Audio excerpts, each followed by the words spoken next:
हर गुजरते दिन के साथ जी डोनाल्ड ट्रंप की मुश्किलात में इजाफा होता चला जा रहा है। पहले मैदान जंग में उनको हजीमत हुई, फिर निगोशिएशन टेबल के ऊपर ऑलमोस्ट ईरान की तमाम तर डिमांड्स के ऊपर उन्हें सरेंडर करना पड़ा और अब अमेरिका के अंदर डोनाल्ड ट्रंप की मकबूलियत में बहुत शार्प डिक्लाइन देखा जा रहा है। और इसके साथ साथ सेनेट ने ईरान के अंदर फौजी कार्रवाइयां रोकने की करारदाद भी मंजूर कर ली है। तो इन डेवलपमेंट्स का मिड टर्म इलेक्शंस के ऊपर और अभी जो अमेरिका और ईरान के दरमियान मुज़ाकरा जारी है उनके ऊपर क्या असर होगा, इस पर बात करेंगे। इसके साथ साथ कल पाकिस्तान के दौरे के दौरान ईरान के सदर ने तमाम मुस्लिम ममालिक को कॉमन चैलेंजेस के अगेंस्ट एक मुश्तरका हिकमत अमली बनाने की पेशकश की है, एक इत्तेहाद बनाने की पेशकश की है।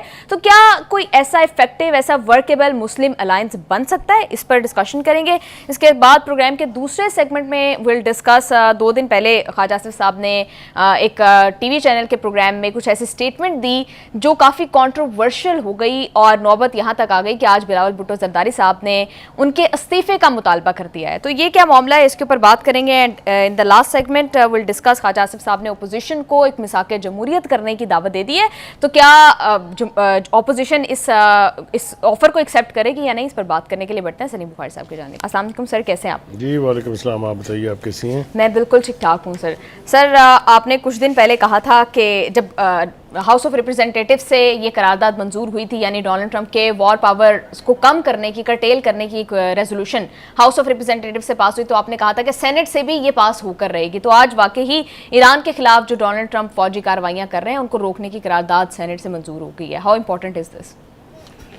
वो गालिब ने कहा था कि गालिब हमें न छेड़ के फिर जोशे अश्क से बैठे हैं हम तहिया तूफ़ान किए हुए। तो इस वक्त कहने को तो बहुत कुछ दिल चाह रहा है और कहूँगा भी, मैं रुकता तो नहीं हूँ जी, अपनी शिरस्त से मजबूर हूँ। जी आपने जिस तरफ इशारा किया, सबसे पहले तो इम्पॉर्टेंट तरीन बात है वो जो करारदाद पास हुई है सेनेट में, जहाँ रिपब्लिकन की अक्सरियत है, यानी जो ट्रंप की जो पार्टी है वहाँ उनकी अक्सरियत है।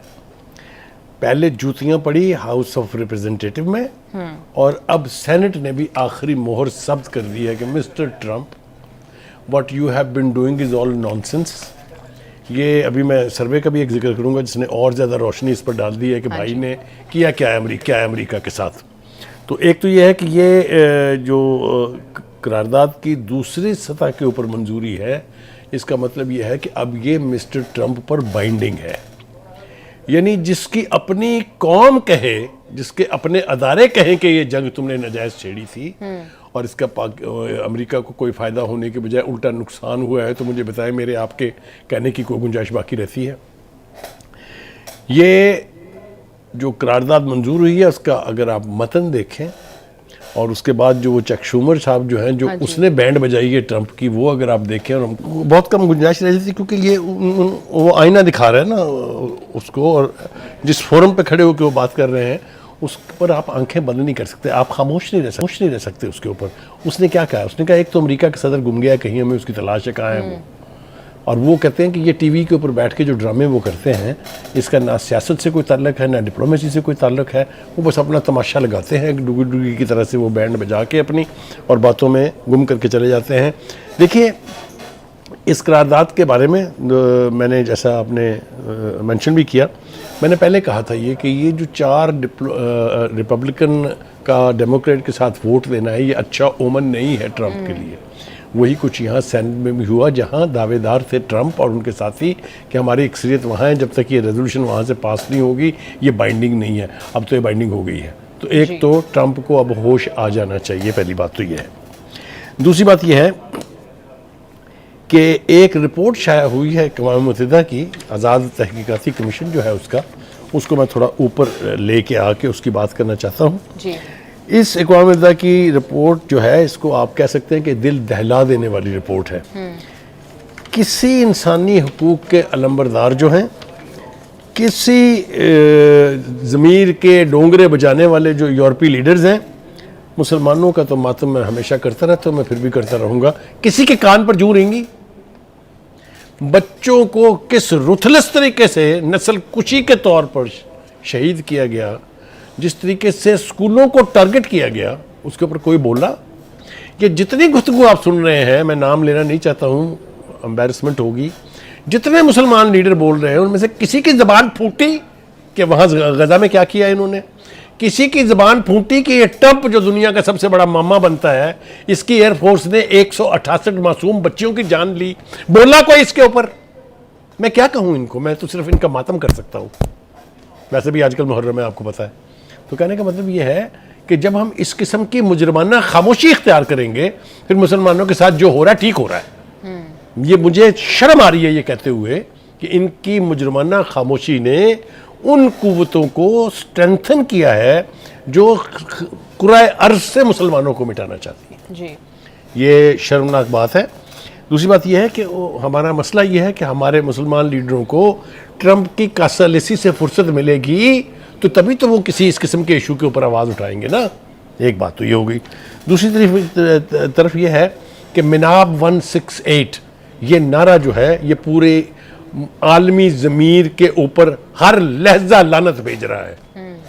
किसी ने कुछ कहा, पहले तो मौसूफ ने ये फरमा दिया था कि तो ईरानियन खुद मारे हैं। हाँ जी। फिर जब देखा कि नहीं इन्वेस्टिगेशन उस तरफ जा रही है जहां मेरा कसूर है, तो फिर कहा ये गलती से हो गया है। तो कहने का मतलब यह है कि इज दैट एनफ कि आप इतना बड़ा जुर्म जो है उससे अपनी जान छुड़ा दें एक जुमला कह के, और हम खड़े तमाशा देखते रहें कि जो कुछ हो रहा है वो ठीक हो रहा है। आगे चलिए जनाब। अब आ जाए अब राइटर के सर्वे पे। जो थोड़ी बहुत ही पत रह गई थी ना भाई ट्रंपू की, वो जो है वो उस राइटर के सर्वे ने, राइटर मेरी एजेंसी नहीं है, हाँ जी, अमेरिका की मोस्ट क्रेडिबल एजेंसी है, उसका सर्वे क्या कहता है? उसने तो मिट्टी पलीद कर दी है ना। वो कहता है कि क्योंकि अंकल साम की मकबूलियत सिर्फ 34% रह गई है। हाँ जी, ये अंकल साम समझती है ना आप? हाँ जी, हाँ जी, बिल्कुल। डोनाल्ड ट्रंप जी। सिर्फ 23% अफराद का कहना है कि जंग के बाद ईरान के मुकाबले में अमेरिका की पोजीशन स्ट्रेंथन हुई है, जबकि 35% का कहना यह है कि अमेरिका जलीलो खार हो गया ईरान के मुकाबले में।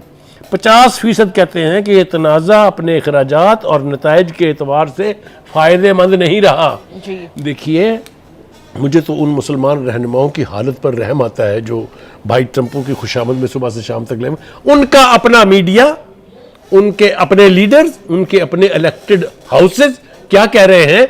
मजाल है जो कोई आदमी सिर्फ उनको रिकोट ही कर दे कि क्या कहा जा रहा है। इतने हमारी अकलों पर पर्दे पड़े हुए हैं, इतने हम बेजमीर हो चुके हुए हैं कि जो आवाजें अमेरिका के अंदर से उठ रही हैं उनको दोहराने पर भी हम आवाज़ नहीं है। ये हमारा हाल है। बिल्कुल ठीक है। बुखारी साहब, सेनेट से ये वोट पास होना और फिर जिस तरह आपने सर्वे की तरफ इशारा किया है, मैंने अपने इब्तिदाई में भी ये सवाल रखा था कि इसका आने वाले मिड टर्म इलेक्शंस के ऊपर क्या असर पड़ेगा? देखिए, जिस तरीके से जूतम बाजार हो रहा है ना, ये इलेक्शन तो ट्रंप का गया। मैं आपको ये बताऊं कि जो रियलाइजेशन कौम के अंदर हो, जो मेन स्ट्रीम नेशनल मीडिया कह रहा हो, जो आपके इलेक्टेड हाउसेस कह रहे हों, इन सब कुछ को आप गंदी नाली में या किसी रद्दी की टोकरी में नहीं फेंक सकते। वो अमेरिकन सोसाइटी है, वहाँ लोग वोट से अपना इंतकाम ले लेते हैं। हमारी तरह के माशरे नहीं है वहाँ जहाँ पर्सनैलिटी कल्ट के ऊपर वोट पड़ेगा। तो कहने का मतलब ये है कि ये ट्रंप भाई को भुगतना पड़ेगा, इसमें कोई दो राय नहीं है। ठीक है जनाब।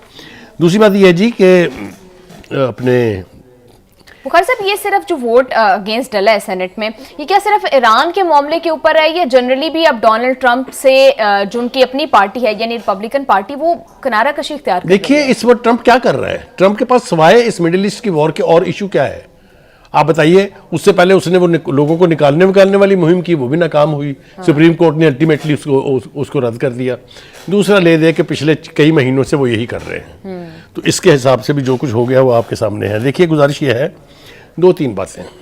ट्रंप, मार्को रूबियो और पीट हेग्सेस, ये वो लोग हैं जिनको मैं सहूनी क्रिश्चियंस कहने से भी बाज नहीं रहूँगा। ये माइंडसेट के एतबार से सहूनियत के अलंबरदार हैं, जिस तरीके से इन्होंने इंसानियत के साथ खिलवाड़ किए हैं। ठीक है जी। दूसरी बात यह है कि जो ट्रंप साहब हैं वो ये फरमा रहे हैं कि बैनुल-अक़वामी जौहरी तवानाई एजेंसी के मुआयना कार मुनस्सब वक्त पर ईरान पहुंचेंगे। हाँ जी। ओ भाई, पहली बात तो यह है कि उस 14 पॉइंट में सिवाय इसके कि 60 रोज़ा जो गुफ्तगू होगी उसमें इसके ऊपर डिस्कशन होगी, कोई फैसला है उसमें लिखा? जी बुखारी साहब, आपने देखा कि डोनाल्ड ट्रंप किस तरह से जिस बात पर ईरान, आप अंदाजा करें कि उनके नजदीक मिडिल ईस्ट के क्राइसिस का सलूशन ये है कि वहां से कितने लाख बैरल तेल निकल गया। हाँ। आप इसके ऊपर उनकी अकल का मातम करने के लिए तैयार नहीं मेरे साथ मिलके? दूसरी बात वो कह रहे हैं कि ईरान घुटनों पर आ गया है। तो फिर ये अगर वो घुटनों पर आ गया तो फिर इस डील को मुनसफाना कैसे कह रहे हैं आप? जब कोई घुटनों पे आ जाता है, जब कोई मारा जा रहा है, जब कोई जंग हार गया है, उसको तो आपने डिक्टेट कराना है ना, फिर वो मुनसफाना कैसे हुई? लेकिन कालीबाफ क्या कह रहा है? Mister Trump have senses. ये जो मुफाहमत की याददाश्त है, itself is a declaration of defeat of the United state of America. और उसने घर बैठ के नहीं कहा ये, उसने इंटरनेशनल फोरम के ऊपर जाके ये कहा है। और ये कहा है कि जौहरी प्रोग्राम के हवाले से भी ये तमाम का तमाम मौक़िफ़ जो है ये बिल्कुल गलत है। कोई कमिटमेंट नहीं हुई है। उन्होंने नाम ले लेके कहा है कि फलां फलां जगह जो हमारी न्यूक्लियर साइट्स हैं, सवाल नहीं पैदा होता कि यहाँ पर कोई भी IAEA का मुआयना कार जाएगा। लेकिन बुखारी साहब, डोनाल्ड ट्रंप तो ये कह रहे हैं कि जौहरी तवानाई एजेंसी के मुआयना कार मुनासिब वक्त पर ईरान पहुंचेंगे। वो कह रहे हैं अगर ये ना ईरान कमिट करता तो बातचीत आगे ही नहीं बढ़ती। जी बुखारी साहब। ओ भाई मेरे, हमारे पास क्राइटेरियन क्या है? वो मुफाहमत की याददाश्त आप उठा लें, उसका एनालिसिस कर लें। 8 मुतालबे उसके अंदर ईरान के माने गए हैं, 4 मुतालबात उसमें ईरान और अमेरिका के मुश्तरका थे, और 1 मुतालबा उसका अमेरिका का माना गया है, और वो ये है कि न्यूक्लियर पर हम बातचीत करेंगे बाद में 60 रोज़ा मुज़ाकरात के दौरान। कहाँ है उन्होंने कि कहा हो कि आप आइए, एक इंस्पेक्टर भेजने हम तैयार हैं, हम उनका इंतजार कर रहे हैं? कोई है इसमें 14 पॉइंट? अभी तक तो वही है ना डॉक्यूमेंट आपके पास, और तो कोई एग्रीमेंट नहीं है ना, बाकी तो बातचीत होनी है ना। यार कितना झूठ बोल रहे हैं यार, कितनी डिटेल्स है ये। कहाँ लिखा है उस 14 पॉइंट मुफाहमती याददाश्त में कि IAEA के इंस्पेक्टर जो है उनको रिसीव करने के लिए तैयार रहे हैं आप? ये गुफ्तगू तो अभी होनी बाकी है। दूसरी बात यह कि अतरा काहे पर रहे हैं, ईरान एटमी हथियार नहीं रखेगा। उन्होंने कब कहा था भाई? रखो, खुदा के वास्ते कोई अकल करो। You are a head of a state, when did they say we want to make a nuclear bomb? उन्होंने तो कभी कहा ही नहीं, बल्कि उन्होंने तो फतवे आपको दिखाए हैं कि हमारे बड़ों के फतवे ये हैं कि ये बनाना हराम है। तो जाली नाराबाजी के ऊपर अगर वो ये जंग जीतने की कोशिश कर रहे हैं मीडिया के थ्रू, तो ग्राउंड रियलिटीज उनके साथ नहीं है। ठीक है बुखारी साहब, इस्माइल बकाई साहब बहुत क्लियरली कह रहे हैं, जिसकी तरफ आपने इशारा भी किया, कि किसी भी हम अपनी एटमी मराकज़ पर जो है वो IAEA को नहीं जाने देंगे, उनके इंस्पेक्टर्स को, करंट सिचुएशन के अंदर। तो डोनाल्ड ट्रंप जब इतनी बिल्कुल उसके कॉन्ट्राडिक्टरी स्टेटमेंट दे रहे हैं, तो क्या ये पॉइंट ऑफ कंटेंशन बन सकता है जिसकी वजह से सारा प्रोसेस? देखिए, इस वक्त जो प्रोसेस है वो उस 14 पॉइंट के प्रेमिसेस के अंदर है जी, उससे बाहर की कोई बात डिस्कस नहीं हो सकती। जब 60 रोज़ा मुज़ाकरात में जो ग्रुप बना है न्यूक्लियर इशू को डील करने के लिए, उसकी तफसीलात तय होंगी, दोनों तरफ का पॉइंट ऑफ व्यू सामने आएगा, तभी कोई बात हो सकती है ना। ये अभी से जो नाराबाजी शुरू कर दी है उन्होंने, वो भी कर रहे हैं, माँ भी कर रहे हैं, ये नाराबाजी बिल्कुल बेमानी है। अभी तक ऐसी कोई बात नहीं है। हमने मुतद्दद बार यहाँ कहा कि ईरानियन लीडरशिप ये कहती है अफसूदा यूरेनियम, ये इनका तो ख्याल ये था कि हम जाएंगे जाके उठा के ले आएंगे, याद है जी। जब जंग भरपूर चल रही थी तब भी यही कहा था ना, तो आए ले गए उठा के। It's not that easy. अब वो ये कह रहे हैं कि कोई सवाल पैदा नहीं होता। देखे ना, कैटेगोरिक स्टेटमेंट है, एम्बिग्यूटी नहीं है। उनका कोई सवाल ही पैदा नहीं होता कि इन साइट्स पर हम उनको लेके जाए जी। ठीक है। हाँ, बात क्या मानी गई है कि जो अफसूदा यूरेनियम है उसका भी, और जो आइंदा हम अफसूदा करेंगे उसका भी लेवल हम नीचे ले आएंगे।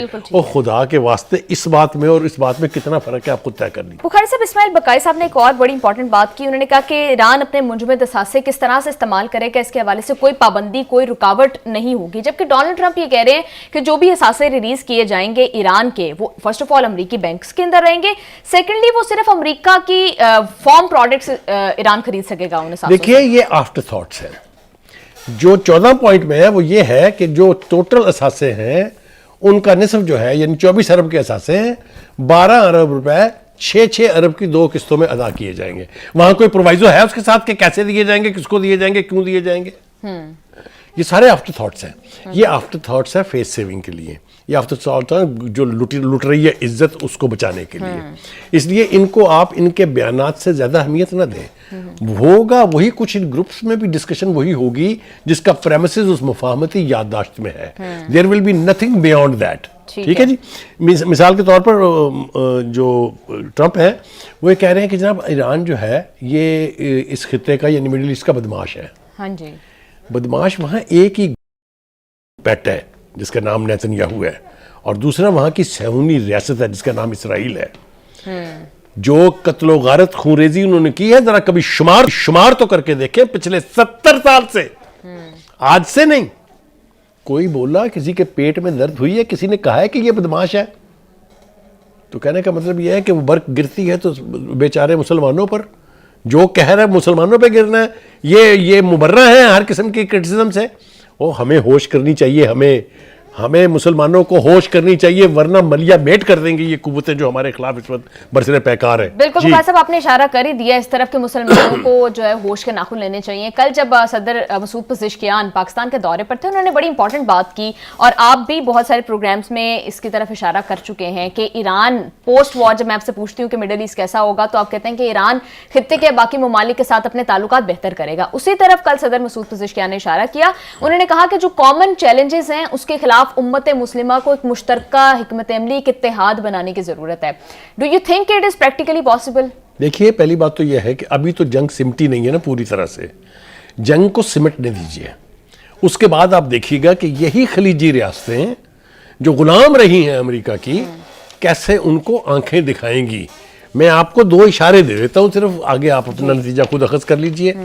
क्या कोई तस्वुर कर सकता था कि सऊदी अरब पाकिस्तान के साथ डिफेंस पैक्ट कर लेगा अमेरिका की आशीर्वाद के बगैर? हुआ कि नहीं हुआ? 4 इलाकाई 4, जिसको R4 कह रहे हैं आप, कौन कौन है उसमें? Pakistan, Saudi Arabia, Egypt and Qatar. क्या कर रहे हैं ये? उसी खत्ते के लोग हैं ना, ये हम ही है ना सिर्फ बाहर से। अभी उसके अंदर और भी शामिल होने वाले हैं। ये अवेयरनेस है इन खलीजी रियासतों की कि हम बस अब गुलामी के दौर से निजात हासिल करें। ईरान क्या कह रहा है? वो ये कह रहा है आपको जरूरत ही नहीं है कि किसी को बाहर से बुला के आप कहें कि हमारा पहरा दे। बिल्कुल सही, खत्म करें ये अड्डे छड्डे, हमारे कोई एम्बिशियस प्लान नहीं है आपको फतह करने के। आइए मिलके एक ऐसा मैकेनिज्म बना लेते हैं कि मशरिक़ वुस्ता की तरफ कोई आंख उठा के ना देख सकते। क्यों नहीं हो सकता? ये आसियान नहीं बनी, SCO नहीं बनी, RCO नहीं बनी थी जी, लेकिन ये रीजनल जो ऑर्गेनाइजेशंस हैं ये बड़ी इफेक्टिव हैं। तो कहने का मतलब है कि इस मशरिक़ वुस्ता में क्यों नहीं बन सकती? बुखारी साहब, माजी में जो बनी है, जैसे गल्फ स्टेट्स की बनी, OIC बनी, अरब लीग बनी, वो इफेक्टिव तो नजर नहीं आती। अभी रिसेंट कन्फ्लिक्ट के अंदर भी कोई प्रैक्टिकल किरदार अदा नहीं किया। बिल्कुल, आपने बिल्कुल ये ठीक कहा, लेकिन उस वक्त तक ये जंग नहीं हुई थी। उस वक्त तक इन अड्डों का तहफ़्फ़ुज़ अपने लिए तो कर लिया उन्होंने, लेकिन जिन ममालिक में ये अड्डे कायम थे उनका कोई तहफ़्फ़ुज़ नहीं किया उन्होंने, कोई प्रोटेक्शन नहीं दी उनको ईरान की रद्द-ए-अमल के तौर पर किए गए हमलों में जलील होने दिया गया, उनके लोगों को मरने दिया गया। आपके सामने है ना। तो नई रियलिटीज़ जन्म ले रही हैं मशरिक़ वुस्ता में। मशरिक़ वुस्ता की रियासतों को ये रियलाइज़ हो रहा है कि हमारा तहफ़्फ़ुज़ हमारे अपने हाथ में है, अमेरिका के हाथ में नहीं है। 18,000 मील से आके वो प्रोटेक्ट नहीं कर सकता, ये साबित हो गया है। अगर ये अड्डे ना होते, ये जंग 3 दिन नहीं चल सकती थी। मैं आपको वसूख से कह रहा हूँ। बिल्कुल ठीक है बुखारी साहब, जिस तरह से कल सदर ने भी कहा कि कॉमन चैलेंजेस की उन्होंने बात की, तो मुझे लगता है कि मशरिक़ वुस्ता का एक ही कॉमन चैलेंज है, एक ही कॉमन दुश्मन है, और वो है नेतन्याहू और इसराइल, जिनका सहूनी माइंडसेट इस्लामोफोबिक उनकी पर्सनालिटीज हैं। तो बुखारी साहब, क्या इसके अगेंस्ट तो ये एक मिलिट्री थ्रेट है इसराइल, तो इसके अगेंस्ट तो एक मिलिट्री अलायंस की जरूरत है। तो क्या मुस्लिम नेटो की अक्सर बात होती है, इसके ऊपर डिस्कशंस होती हैं, तो क्या प्रैक्टिकली कोई मुस्लिम नेटो टाइप कोई चीज आप बनती देखते हैं? क्यों नहीं बन सकती और क्यों नहीं बननी चाहिए? क्या नहीं है इनके पास? पैसे नहीं है, मैन पावर नहीं है, नो होम नहीं है। हमने क्या साबित किया? हम इतना सा मुल्क जिसको मोदी कहता था तरह के घुस के मारेंगे, क्या किया हमने हशर उसका? क्या ये मॉडल नहीं है? तो अगर ये सारे मुल्क मिल जाएं तो इनको कौन इनकी तरफ देख सकता है? हिम्मत चाहिए, थोड़ी सी हिम्मत करनी पड़ेगी। 1-2 हैं वहाँ पर, मैं नाम लेना चाहता नहीं हूँ उनका, उनके अलावा बाकी सब रियलाइज़ कर रहे हैं कि सूरत हाल बहुत गंभीर है, हमें अपने दिफा के लिए खुद कुछ करना पड़ेगा। क्या ईरान ने साबित नहीं किया है कि दुनिया की सबसे बड़ी सुपर पावर के खिलाफ रेजिस्ट किया जा सकता है अपने वसाइल से, अपने indigenous production of drones and missile से? नहीं हुआ ये? तो ये मॉडल्स नए जो सामने आ रहे हैं, इससे दीगर रियासतें जो हैं इस खित्ते की वो मुतासर हो रही हैं, रियलाइजेशन आ रही है।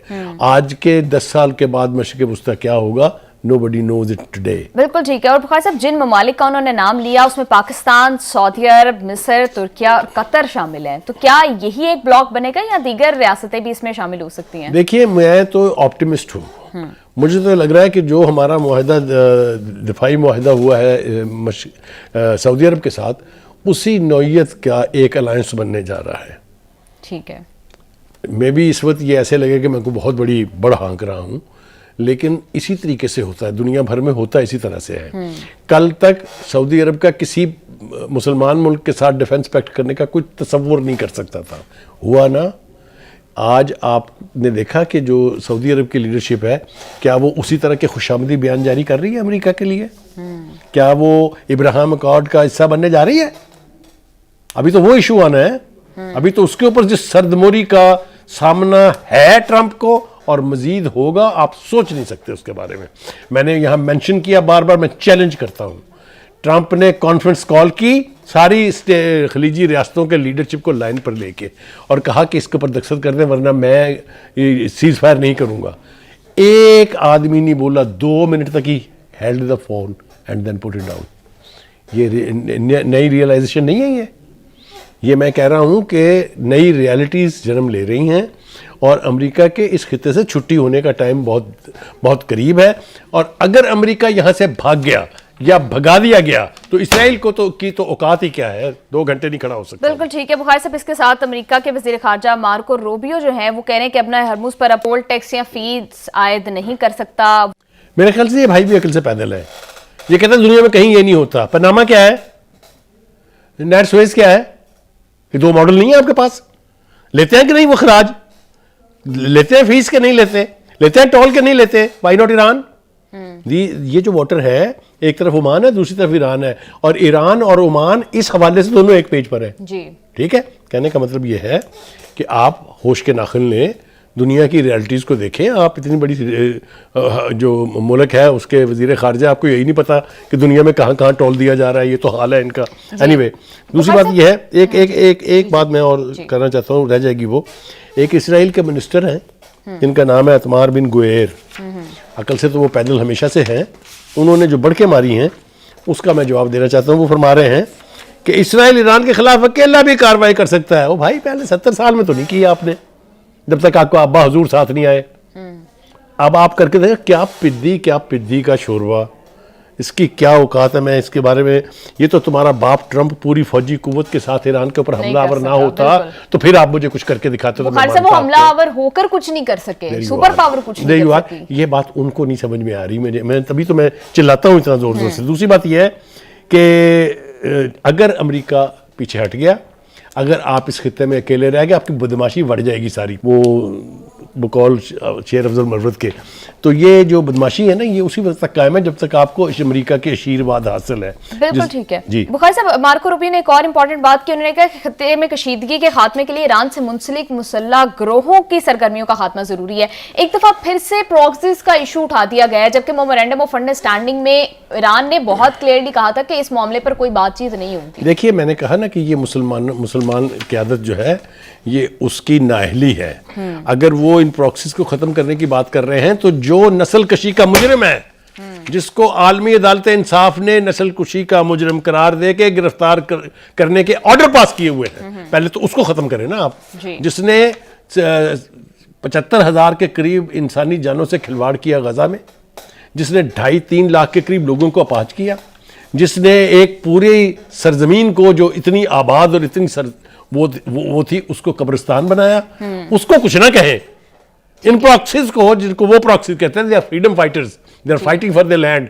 किसी के बाप में मजाल नहीं है। आप यूनाइटेड नेशन का चार्टर पढ़ के देखें, कश्मीर में हम क्या पीट रहे हैं? कश्मीरी वो स्ट्रगल खुद कर रहे हैं, पाकिस्तान कुछ नहीं कर रहा है। ठीक है बुखारी साहब, पाकिस्तान के वजीर आजम और कतर के वजीर आजम, जो दोनों ममालिक सालिसी का रोल अदा कर रहे हैं, दोनों की स्टेटमेंट्स आती हैं, और जैसे हमारे वजीर आजम कहते हैं कि ईरान का बैलिस्टिक मिसाइल प्रोग्राम मुज़ाकरात का हिस्सा नहीं है, अगर दीगर ममालिक के पास है तो ईरान के पास भी होना चाहिए। At the same time Qatar के वजीर आजम जो है वो ये बात करते हैं कि अपना हरमुज से गुजरने पर कोई भी फीस लगाने के ईरानी मंसूबे की हिमायत नहीं करते। दोनों सालिस हैं, दोनों की स्टेटमेंट का कंपैरेटिव एनालिसिस क्या है?